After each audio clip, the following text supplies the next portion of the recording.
Thank you for watching Why I Killed You TV. Please make sure to subscribe, like, comment, and share this particular YouTube channel and this particular video. I do not like talking about children, but we're going to talk about little Iris Rita Alfera. Very tragic situation. It unfolded in Newcastle, Pennsylvania in 2023. Iris at the time was only 18 months old. She died on June the 29th, 2023 after being poisoned with acetone, a chemical commonly found in fingernail polish remover. Her father's girlfriend, this bitch is crazy, 20-year-old Aleisia Owens, has been charged with criminal homicide and multiple other offenses related to the child's death and prior incidents of abuse. The chick was crazy. She was off the chain. On June the 25th, 2023, the emergency responders were called to the home of little Iris's father because she was visiting her father at the time and the girlfriend was present.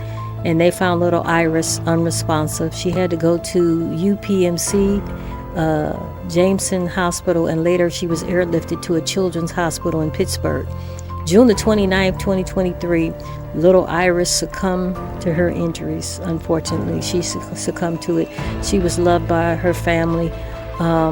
Very sweet girl. Guys, this is tragic. Let's run this clip. They hate you. You're gonna die. I don't want to do this. Yeah, the mystery of just who poisoned baby Iris Alfera started to unravel when police discovered disturbing web searches on her boyfriend's girlfriend's phone that helped investigators zero in on the suspect. I hope they keep baby rest in peace. Signs that read "Justice for Baby Iris" have lined this street where she lived with her dad and his girlfriend Aleisia Owens since her death 7 months ago. Today, with the arrest of Owens, neighbors believe justice has arrived. If she did do it, she needs to go to prison. It doesn't make any sense what she did. You know, she had to be sick to be doing it. Back in June, Iris Alfera was airlifted to Children's Hospital after being found unresponsive in her home. The medical examiner determined the baby died as a result of acetone poisoning, which caused organ failure. Her death was ruled a homicide. It saddened the community. It angered us. A lot of people in the community were angry. They wanted immediate justice. While police worked to find out who poisoned baby Iris, her family did everything they could to raise awareness to her case by holding vigils, even erecting this billboard in Newcastle. Then the investigation was blown wide open when police searched Owens' phone, which they say contained multiple incriminating web searches, including researching the effects of drinking acetone on a child. Her phone searches were a crucial piece of the evidence against her, and they kind of matched up with the physical and the medical stuff that we found with the child. Several months prior to baby Iris's death, Salem says there were other instances of abuse which were corroborated by Owens' web searches. In the spring of last year, the baby ingested numerous water beads, button-shaped batteries, and a metal screw, which police now believe was Owens' first attempt at killing her. I'm glad we could bring some closure to the case. So all we're doing is putting one foot in front of the other. It's just horrible. This is something that shouldn't happen to anybody. That beautiful baby.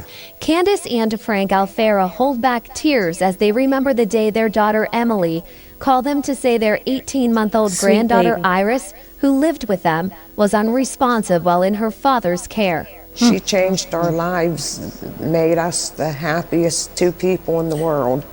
I used to tell Emily, oh, I thought I loved you. I said, I'm sorry, but Iris is this much more, and she'd get mad. Baby Iris died in the hospital 4 days later on June 29th from acetone poisoning. Then a break in the case. Several months prior to baby Iris's death, she was rushed to the hospital for ingesting water beads, batteries, and a screw. When police told the Alferas they believed that was Owens' first attempt at killing Iris, They immediately contacted Children and Youth Services, but CYF allowed visitations with Iris's father to continue at his home with Owens present. We had to go to court, Child Youth Services. They investigated and they said that it was okay, that he could go back to his regular visitation. As far as I'm concerned, Child Youth Services dropped the ball. We want to change the law to prevent this from happening. At least change it to the point where they have to have supervised visitation if something is wrong. Emily promised. Emily's making it her life goal to make sure the laws are changed and that Iris's memory's on forever. The story I'm about to tell you will break your heart. 18-month-old Iris Rita Alfera, a little girl with a bright smile and sparkling eyes, became a victim of brutal violence and a system that was supposed to keep her safe. This isn't just about one family's tragedy, but about huge failures in the child protection system that could happen again if we don't learn from them. I need to warn you that this story contains shocking details that might be tough to hear. Still, I ask you to listen until the end. Everyone needs to hear Iris's story. If you can, please share this on social media. Spreading it helps protect other kids from the same fate. In a quiet town called Newcastle, Pennsylvania, on the morning of June 25, 2023, everything seemed normal. Little Iris was at her dad Bailey Jacoby's house for her weekend visit, following their custody agreement. No one could have guessed this would be the last day in the short life of this little girl with the sparkling eyes and infectious smile. Iris Rita Alfera was born on December 2nd, 2021 in Butler, Pennsylvania. From day one, she became the center of her mom Emily Alfera's world. People who knew her said, her smile was like pure sunshine and her eyes twinkled with so much joy and curiosity. She brought happiness and laughter to a family that loved her with all their hearts. Her grandparents, Candace and Frank Alfera, fell head over heels for the baby right away and showered her with endless love. Iris lived with her mom and grandparents in a home filled with warmth and care. Her grandfather once said the little girl completely transformed their lives, making them the happiest people alive. Iris spent her first months surrounded by love. There were pets in the house that she loved playing with. By 6 months old, she was actively crawling and exploring everything around her. Happy birthday to you. Keep going. Happy birthday to you. Happy birthday, dear Iris. Happy birthday to you. Around her first birthday, Iris became hooked on educational videos with Miss Rachel. She would watch for hours, completely focused on the screen, trying to copy the movements. That's when she started learning her first signs in sign language, amazing everyone with how quickly she picked things up. By 18 months, Iris had grown into a smart, active toddler who was walking confidently, saying her first words, and constantly making her family proud with new skills. One person who knew her said she was a very smart, quick girl who was always on the move, walking, and learning something new every day. She especially loved the cartoons Mona and Blue Eye and would dance along with them. Emily loved dressing up her daughter. They had lots of matching outfits, swimsuits, tops, dresses, a real mother-daughter collection. Emily's social media was full of sweet photos of her and Iris in their matching clothes.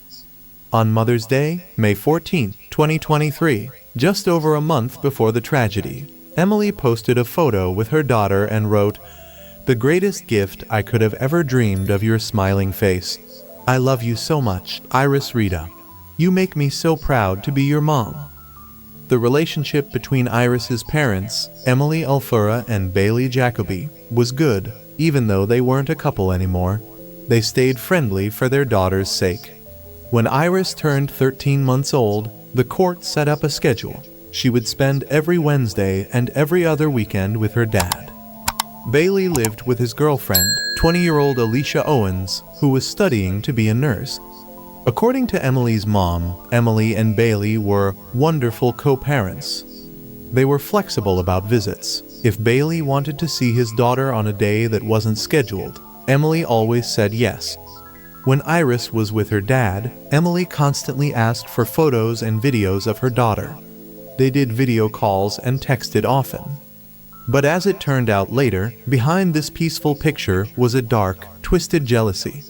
According to Iris's grandparents, the constant communication between Emily and Bailey made Aleisia jealous. Emily and Bailey were always in touch when Iris was at her dad's house. This fed Alicia's unhealthy, obsessive feelings that later turned into an unexplainable hatred for the little girl. Behind this perfect picture, starting in February 2023, scary things began to happen. Aleisia Owens was searching online to find out which household items could poison children. Jesus On Christ. February 28th, she searched more than a dozen things, including poisonous products for babies, can sunscreen poison a 1-year-old child? And what happens if my child eats nail polish? On March 8th, she looked up symptoms of swallowing a crazy. battery and what happens if a child swallows a button battery. Later, she searched, in how many cases do children die from swallowing water beads? Water beads are dangerous, and most chilling of all, water beads near me, clearly planning to buy these dangerous items. In early April 2023, the first serious incident happened. On a Monday, when Emily was changing her baby's diaper after the weekend at her dad's, she noticed something strange. There was a small, clear, jelly-like ball of water bead in the child's poop. Over the next few days, things got worse. Not only were these beads found in Iris's poop, but also a metal screw and 3 small round Jesus. button batteries. Shocked and terrified, Emily rushed her daughter to Upnick Children's Hospital. During the 4 days Iris was in the hospital, she excreted a total of 20 water beads, a screw, and 3 batteries. Water beads are small polymer balls that can grow up to 1,500 times bigger when put in water. The U.S. Consumer Product Safety Commission warns that swallowing these beads can be deadly for kids. Inside the body, they keep expanding, causing severe Jesus pain, Christ. vomiting, dehydration, intestinal blockages, and life-threatening damage. Sometimes surgery is needed to remove them. Swallowed batteries are just as dangerous. Doctors at the Children's Hospital of Philadelphia warn that these batteries can get stuck in the throat, causing severe chemical burns. They can also burn through the stomach, causing internal bleeding and life-threatening problems. "We don't have these things at home," Emily told the doctors, her voice shaking. "I'm always very careful about what's around my daughter. I watch her constantly. There's no way she swallowed all this at my house." Because of how serious this was and the number of dangerous items swallowed, the hospital staff immediately called Lawrence County Children and Youth Services SISE, reporting suspected child neglect or even intentional harm. This bitch is crazy. With her heart full of fear, Emily filed an emergency request with the court immediately after Iris left the hospital. She desperately begged Judge David Acker to stop the father's visits until Child Protection Services could fully investigate. Good. Every mother's instinct in her was screaming danger. The request clearly stated what she knew in her soul. The father's inability to properly supervise the child puts the child at risk and causes harm. But Judge Acker didn't restrict the father's access to Iris. Instead, on April 11th, he ordered Iris's parents to take co-parenting classes. The hearing was scheduled for May 2nd, but was later postponed after they claimed they reached an agreement. In reality, according to Emily's family, there was no real agreement. She was told that if she didn't continue allowing the visits, she would be held in contempt of court and might lose custody of Iris. SISE workers checked both Emily's and Bailey's homes, but found nothing wrong. Their inspection, as one family member put it, consisted of filling out a form and checking a few boxes. No one questioned how 20 water beads, a screw, and 3 batteries, things a child couldn't accidentally swallow in one weekend, ended up in the child's body. Meanwhile, behind closed doors at Bailey's home, Aleisia Owens kept searching online. After the April incident, her searches became even more specific and horrifying. What to do if a child drinks acetone? If a child swallows a lot of nail polish remover, what will happen? Cosmetics poisonous to children. On June 20th, 2023, just 5 days before the tragedy, she searched, "How does shaken baby syndrome happen?" Jesus This last Christ. search was a dark warning of what was about to happen. Despite the mother's desperate pleas and the obvious red flags, Iris continued to be sent to her father and his girlfriend on the regular schedule. The Child Protection System just checked a box on a form. The court made its decision, and 18-month-old Iris was basically sent straight to a person who was planning to kill her. Sunday, June 25th, 2023.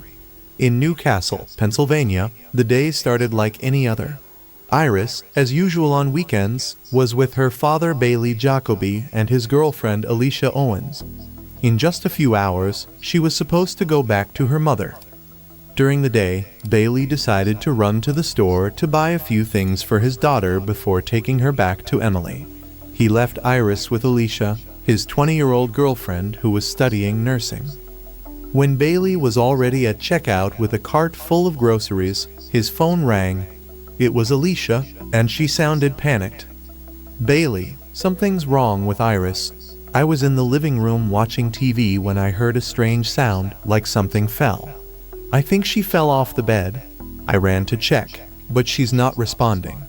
I'm scared." Bailey immediately called 911 and rushed home, leaving his shopping cart in the store. He ran as fast as he could. When he got home, the ambulance arrived at almost the same time. What the paramedics saw was alarming. Little Iris, this beautiful 18-month-old girl, was lying on the floor with a blank stare and barely breathing. Jesus Christ. Her condition was critical. The paramedics quickly took the little girl to the nearest hospital, Jameson Hospital in Newcastle. But it soon became clear that the child needed more specialized care, and Iris was transferred to Upton Children's Hospital in Pittsburgh, about an hour's drive away. That same day, Jacoby called his ex-partner Emily Alfera. "Emily, something happened to our daughter. We're at the hospital." Emily, completely heartbroken, told her parents, Iris's grandparents, and they all rushed to the Pittsburgh hospital. At the hospital, doctors found that the little girl's organs were failing one after another. My God. Her brain condition was especially alarming. It was severely swollen. Further tests showed that Iris had bleeding in her brain, bleeding in the retinas of both eyes, and most concerning to the doctors, a high level of acetone in her blood. Her little body was shutting down. Specialists from the Upton Child Protection Center told investigators that any reasonable caregiver would have noticed major changes in Iris's behavior after such poisoning and injuries. According to them, the little girl couldn't have seemed normal. But Aleisia and Bailey claimed that she seemed fine, only throwing up a few times in the previous 24 hours. For 4 hellish days, doctors fought to save Iris's life, doing everything they could. But on June 29, 2023, at 1:52 p.m., little Iris Rita Alfera's heart stopped beating. My God. As soon as it became clear that Iris's death was suspicious, police began investigating. They questioned the girl's father, Bailey Jacoby, and his girlfriend, Aleisia Owens, who had been taking care of her when it happened. Their stories raised more red flags. During questioning, Aleisia said she was feeding Iris on the bed when her own arms and legs cramped up, and the little girl fell from the bed to the floor. She claimed she saw the child's chest collapse and started doing CPR, then called Bailey, and then called 911. Detectives who later visited the house discovered that the bed Iris supposedly fell from was just a 6-inch mattress on a carpeted floor. Falling from such a low height couldn't possibly have caused the serious injuries found in the little girl. Aleisia insisted that neither she nor Bailey ever left Iris alone and were very careful about her safety. She also claimed that the bathroom cabinets were locked, so the child couldn't get to dangerous substances. During the investigation, detectives took Alicia's phone. What they found shocked even the most experienced investigators. Starting in February 2023, months before the tragedy, Aleisia had regularly searched online for ways to harm a child. The police found dozens of searches about dangerous substances and their effects on children. After the investigation began, they also found deleted searches about how lie detector tests work, how to pass them, and how to cheat them a clear sign of guilt. The autopsy done by the forensic pathologist confirmed that Iris died from acetone poisoning, which caused multiple organ failure. Acetone, a chemical found in household products, including nail polish remover, can cause nausea, vomiting, and severe pain. Besides the poisoning, Iris had bleeding in her brain and bleeding in the retinas of both eyes, injuries typically seen in shaken baby syndrome or when a child is hit against something hard. These injuries were as severe as those you'd see in a car crash, where someone's head hits the windshield. The doctors who examined Iris were certain, after such injuries, any reasonable caregiver would immediately notice changes in the child's behavior. The claims by Aleisia and Bailey that the girl seemed normal before collapsing couldn't be true. After Iris's death, the New Castle community rallied around her family. The group Iris's Angels put up a billboard saying "Justice for Little Iris" near Dunkin' Donuts on Mill Street and held events, giving out ribbons to raise awareness about child abuse. The investigation lasted 7 long months. On November 15th, the family wrote, "The monsters continue to hide behind cameras around their house, feeling more and more comfortable."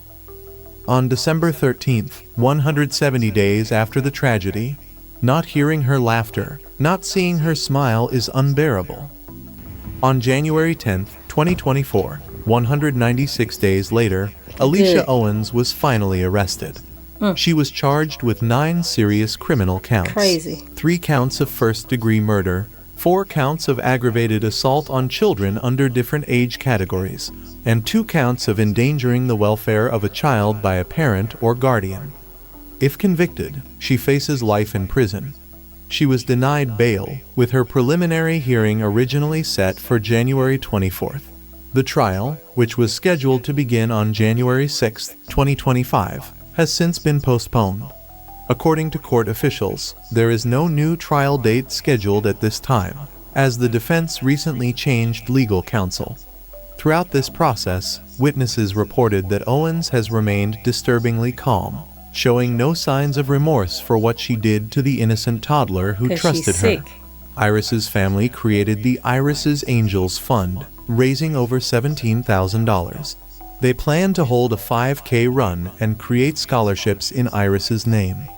The Iris's Closets project will put supplies in schools to provide necessities to kids in need.